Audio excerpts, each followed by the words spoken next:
사도신경하심으로 우리의 신앙을 하나님 앞에 고백합니다. 나는 전능하신 아버지 하나님, 천지의 창조주를 믿습니다. 나는 그의 유일하신 아들 우리 주 예수 그리스도를 믿습니다. 그는 성령으로 잉태되어 동정녀 마리아에게서 나시고 본디오 빌라도에게 고난을 받아 십자가에 못 박혀 죽으시고 장사된 지 사흘 만에 죽은 자 가운데서 다시 살아나셨으며 하늘에 오르시어 전능하신 아버지 하나님 우편에 앉아 계시다가 거기로부터 살아있는 자와 죽은 자를 심판하러 오십니다. 나는 성령을 믿으며 거룩한 공교회와 성도의 교제와 죄를 용서받는 것과 몸의 부활과 영생을 믿습니다. 아멘. 찬송가 278장입니다.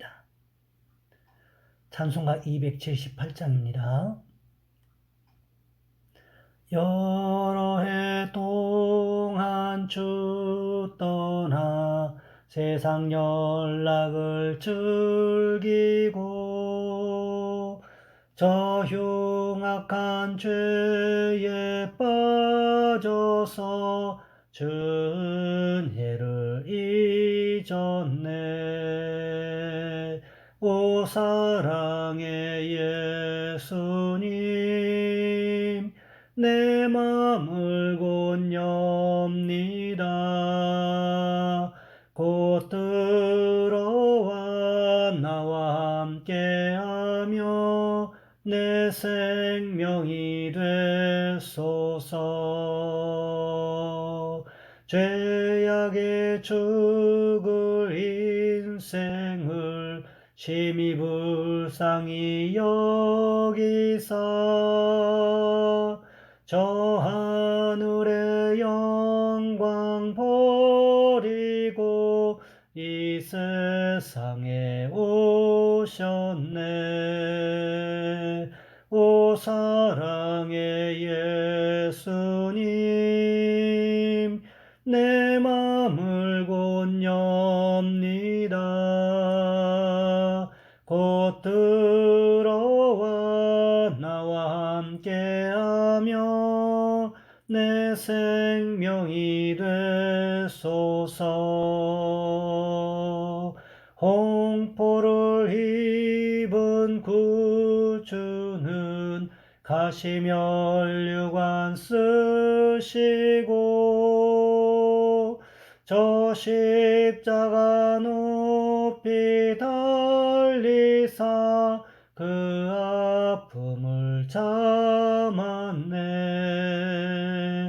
오 사랑의 예수님, 내 맘을 곧 엽니다. 곧 들어와 나와 함께하며 내 생명이 되소서. 미련한 우리 인생은 주의 공로를 모르고 그 쓸쓸한 사막 가운데 늘 헤매고 다녔네. 오 사랑의 예수님, 내 맘을 곧 엽니다. 곧 들어와 나와 함께하며 내 생명이 되소서. 아멘.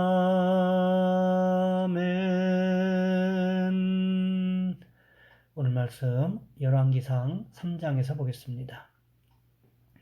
열왕기상 3장 1절로 15절까지 말씀입니다.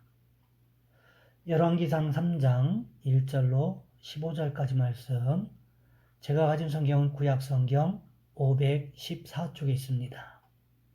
제가 봉독해 드립니다.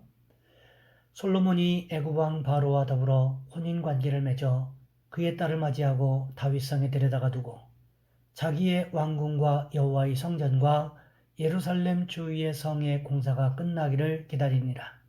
그때까지 여호와의 이름을 위하여 성전을 아직 건축하지 아니하였으므로 백성들이 산당에서 제사하며 솔로몬이 여호와를 사랑하고 그의 아버지 다윗의 법도를 행하였으나 산당에서 제사하며 분향하더라. 이에 왕이 제사하러 기브론으로 가니 거기는 산당이 큼이라. 솔로몬이 그 제단에 1000번제를 드렸더니 기브온에서 밤에 여호와께서 솔로몬의 꿈에 나타나시니라. 하나님이 이르시되 내가 내게 무엇을 줄고 너는 구하라. 솔로몬이 이르되 주의 종 내 아버지 다윗이 성실과 공의와 정직한 마음으로 주와 함께 주 앞에서 행함으로 주께서 그에게 큰 은혜를 베푸셨고 주께서 또 그를 위하여 이 큰 은혜를 항상 주사 오늘과 같이 그의 자리에 앉을 아들을 그에게 주셨나이다. 나의 하나님 여호와여, 주께서 종으로 종의 아버지 다윗을 대신하여 왕이 되게 하셨사오나 종은 작은 아이라 출입할 줄을 알지 못하고 주께서 택하신 백성 가운데 있나이다. 그들은 큰 백성이라 수요가 많아서 셀 수도 없고 기록할 수도 없사오니 누가 주의 이 많은 백성을 재판할 수 있사오리까? 듣는 마음을 종에게 주사 주의 백성을 재판하여 선악을 분별하게 하옵소서. 솔로몬이 이것을 구하매 그 말씀이 주의 마음에 든지라. 이에 하나님이 그에게 이르시되 내가 이것을 구하도다. 자기를 위하여 장수를 구하지 아니하며 부도 구하지 아니하며 자기 원수의 생명을 멸하기도 구하지 아니하고 오직 송사를 듣고 분별하는 지혜를 구하였으니 내가 내 말대로 하여 내게 지혜롭고 총명한 마음을 주노니 내 앞에도 너와 같은 자가 없었거니와 내 뒤에도 너와 같은 자가 일어남이 없으리라. 내가 또 네가 구하지 아니한 부귀와 영광도 내게 주노니 내 평생의 왕들 중에 너와 같은 자가 없을 것이라. 아멘. 오늘 본문의 말씀을 가지고 지혜를 구하는 솔로몬이라는 제목으로 함께 말씀을 살펴보겠습니다. 우리나라 기독교 역사에서 중요한 획을 그었던 선교사 로스를 통해 하나님의 지혜와 섭리가 무엇인지를 생각해 보겠습니다. 우리 개신교 역사를 보면 선교사들이 들어오기 전에 이미 말씀을 깨달아 개종한 청년들이 있음이 밝혀졌습니다. 놀라운 하나님의 섭리가 있었음을 깨닫게 되는 사건입니다. 1872년 8월 23일 스코틀랜드 연합 장로교회 소속으로 중국 땅을 밟았던 로스 선교사는 본래 만주에 있는 중국 사람을 선교하기 위해서 들어온 사람이었습니다. 그런데 존 로스는 만주에서 정작 중국 사람보다는 아직 서양에 그렇게 알려지지 않은 나라 조선에 관심을 두게 됩니다. 왜냐하면 만주에 도착하자 그는 6년 전 제너럴 셔먼호를 타고 평양까지 갔다가 죽임을 당한 토마스 선교사의 이야기를 들었기 때문이었습니다. 그 당시 로스는 결혼 1년 만에 아내와 사별하는 아픔을 겪던 때이기도 했습니다. 그에게 은둔의 땅 조선의 복음의 문을 열겠다는 것은 새로운 선교의 비전이 되었고 1874년과 76년 두 차례에 걸쳐 청나라와 조선의 국경지대였던 압록강변의 고려문까지 가서 조선 상인들과 접촉하게 됩니다. 그리고 그곳에서 로스의 우리말 선생이 되었던 이응찬을 만나게 되고 그를 통해 의주 상인 서상윤과 백홍준 등의 도움을 받게 됩니다. 1878년부터 로스는 이들의 도움으로 요한복음, 마가복음, 누가복음, 마태복음, 로마서 등을 차례로 번역하기 시작했고 1886년에는 신약의 완역이 이루어집니다. 그렇습니다. 1885년 우리나라의 최초의 선교사였던 아펜젤러와 언더우드가 이 땅에 들어오기 전에 이미 복음이 들어와 있었고 복음을 받아들이고 전하는 조선 사람이 존재하고 있었다는 사실입니다. 이 역사를 통해 우리는 하나님의 길은 하나님이 인도하신다는 것을 배우게 됩니다. 존 로스가 중국 선교사로 왔지만 하나님의 계획은 그를 통하여 조선의 복음을 전하는 것이었습니다. 만주에서 당한 로스의 고난을 통해 하나님은 조선을 바라보게 하셨다는 거지요. 이것이 바로 하나님의 섭리요 지혜라고 할 수 있다는 것입니다. 오늘 본문에도 보시면 이 하나님의 섭리와 지혜를 구하는 솔로몬에 대해서 기록하고 있는 것을 볼 수가 있습니다.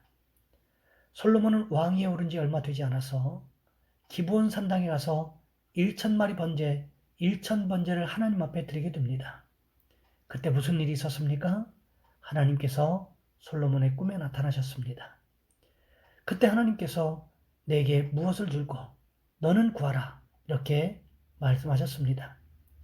그러면 보통 대부분의 사람들은 자신이 필요한 것에 대해서 말하게끔 되어 있다는 거지요. 그런데 솔로몬은 무엇부터 고백하고 있습니까? 여기까지 온 것이 전적인 하나님의 은혜였습니다 라고 하면서 하나님의 은혜를 고백하고 있다는 거지요. 은혜를 아는 것이 지혜라는 것입니다. 은혜를 모르는 사람은 그 사람의 인생은 평안할 수가 없다는 것입니다. 우리도 마찬가지라는 거지요. 우리 주변에 가족이 있고 친구가 있고 신앙 여정에 동행하고 있는 성도들이 있기에 힘을 낼 수 있는 것이지요. 혼자서 되는 것은 없다는 것입니다. 그렇다면 우리 옆에 지금 누군가가 있다는 것이 얼마나 큰 은혜라는 거지요. 부모가 있기에, 가족이 있기에, 그리고 친구가 있기에, 또 함께 신앙생활하는 동역자들이 있기에 우리가 이만큼의 은혜를 누릴 수 있다는 것을 우리는 기억해야 한다는 것입니다. 솔로몬은 하나님의 은혜를 고백하는 데서 그치지 않았습니다. 무엇을 고백합니까? 자신의 부족함을 고백합니다. 오늘 본문 7절부터 9절까지의 말씀을 보시면 이렇게 기록하고 있습니다. 나의 하나님 여호와여, 주께서 종으로 종의 아버지 다윗을 대신하여 왕이 되게 하셨사오나 종은 작은 아이라 출입할 줄을 알지 못하고 주께서 택하신 백성 가운데 있나이다. 그들은 큰 백성이라 수요가 많아서 셀 수도 없고 기록할 수도 없사오니 누가 주의 이 많은 백성을 재판할 수 있사오리까? 듣는 마음을 종에게 주사 주의 백성을 재판하여 선악을 분별하게 하옵소서. 솔로몬이 무엇을 고백하고 있습니까? 종은 작은 아이기 때문에 출입할 줄을 모른다고 고백하고 있습니다. 무슨 이야기입니까? 자신이 아버지 다윗을 대신하여 왕위에 오르기는 했지만 아직 어린아이라서 출입 경륜이 얼마 되지 않아서 무엇을 어떻게 해야 될지를 모른다고 고백하고 있다는 거지요. 이것은 무엇을 의미하는 것일까요? 내가 부족한 부분을 하나님께서 채워주셔야 합니다. 이런 고백이 될 수 있다는 거지요. 하나님께서 이런 고백을 들으셨을 때 얼마나 마음이 기쁘셨을까요? 하나님은 어떤 사람을 기뻐한다고 하셨습니까? 겸손한 자를 기뻐하신다고 하셨습니다. 오늘 본문의 솔로몬이 어떤 모습을 보였습니까? 자신을 어린아이에 비유하면서 하나님 앞에 겸손한 모습을 보였다는 것입니다. 여기서 그치지 않습니다. 주님께서 맡기신 수많은 백성들이 있는데 그들을 재판할 수 있는 능력이 자신에게는 없다는 것입니다. 선악을 분별할 수 있는 능력이 부족하다는 거지요. 그렇기 때문에 하나님께서 이스라엘 백성들의 이야기를 듣는 마음, 즉 잘 분별하여 들을 수 있는 마음을 달라고 고백하고 있는 것입니다. 재판할 때 필요한 것이 무엇일까요? 각자의 형편과 사정을 듣고 선악을 분별할 수 있는 지혜가 있어야 된다는 것입니다. 그러기 위해서 필요한 것이 무엇일까요? 잘 들어야 한다는 거지요. 잘 들어야만 형편과 사정을 이해할 수 있고 그 이후의 선악을 분별할 수 있기 때문이라는 것입니다. 솔로몬도 구할 수 있는 것들이 얼마나 많았겠습니까? 또 다윗에게 물려받은 왕국을 빨리 안정화시키기 위해서 필요한 것들이 얼마나 많이 있었겠느냐는 거지요. 또한 왕권을 강화하기 위해서 필요한 것들이 또 있었을 것입니다. 그런 상황에서 솔로몬은 지금 무엇을 구하고 있습니까? 하나님의 백성들의 형편과 사정을 듣고 선악을 분별할 수 있도록 듣는 마음, 즉 선악을 분별할 수 있는 지혜를 달라고 하나님께 기도하고 있다는 거지요. 이것이 어떠했다고 기록하고 있습니까? 오늘 본문 10절 말씀해 보시면 이렇게 기록하고 있습니다. 솔로몬이 이것을 구하매 그 말씀이 주의 마음에 든지라. 이것은 솔로몬이 다윗에게 배운 것 같습니다. 하나님께서 다윗을 어떻게 평가하셨습니까? 사도행전 13장 22절 말씀을 보시면 이렇게 기록하고 있습니다. 다윗을 왕으로 세우시고 증언하여 이르시되 내가 이새의 아들 다윗을 만나니 내 마음에 맞는 사람이라. 내 뜻을 다 이루리라. 하나님께서 다윗을 이렇게 평가하셨던 것처럼 솔로몬도 다윗에게서 가장 많이 배운 것이 무엇이었을까요? 열왕기상 2장에서 다윗이 유언을 남길 때도 가장 먼저 강조한 것이 무엇이었습니까? 내 하나님 여호와의 명령을 지켜 그 길로 행하여 그 법률과 계명과 윤리와 증거를 모세 율법에 기록된 대로 지키라는 것이었습니다. 오늘 본문에 보시면 다윗의 선한 영향력을 이어받은 솔로몬의 모습이 나타나고 있습니다. 솔로몬 역시 무엇을 구했다고 기록하고 있습니까? 하나님의 마음에 든 것을 구했다고 말씀하고 계시다는 거지요. 그래서 하나님께서 어떻게 하십니까? 솔로몬을 축복하시는 말씀이 오늘 본문 11절부터 14절까지 기록하고 있습니다. 중요한 것은 무엇일까요? 오늘 본문 14절 말씀입니다. 내가 만일 내 아버지 다윗이 행함같이 내 길로 행하며 내 법도와 명령을 지키면 내가 또 내 날을 길게 하리라. 하나님께서 솔로몬에게 부탁하신 것은 바로 이것이라는 거지요. 우리는 솔로몬이 기브온 산당에서 듣는 마음을 구한 것이 곧 지혜라고 생각하는 경향이 있습니다. 물론 맞는 말씀입니다. 하지만 더 중요한 것은 무엇일까요? 열왕기상 2장에서 다윗이 이야기했던 것처럼 하나님께서 동일하게 말씀하시는 것임을 기억해야 한다는 것입니다. 하나님의 길로 행하고 하나님의 법도와 명령을 지키는 것이 곧 지혜라는 것을 우리는 기억해야만 한다는 거지요. 바라기는 우리도 하나님의 말씀처럼 다윗과 같이 행하는 지혜가 있기를 주님의 이름으로 부탁을 드립니다. 이 시간 우리 한 목소리 함께 기도하겠습니다. 우리가 삶의 현장에서 하나님의 길로 행하고 하나님의 법도와 명령을 지키는 지혜가 있게 도와주옵소서. 다윗과 같은 모습이 우리에게 나타날 수 있게 도와주옵소서. 또한 기도하실 것은 우리 성도님들 중에 기저질환이 있는 성도님들을 위해서 이 시간 주여 한번 간절히 부르신 후에 한 목소리 함께 기도합니다. 주여, 사랑의 하나님, 우리를 도와주시기를 원합니다.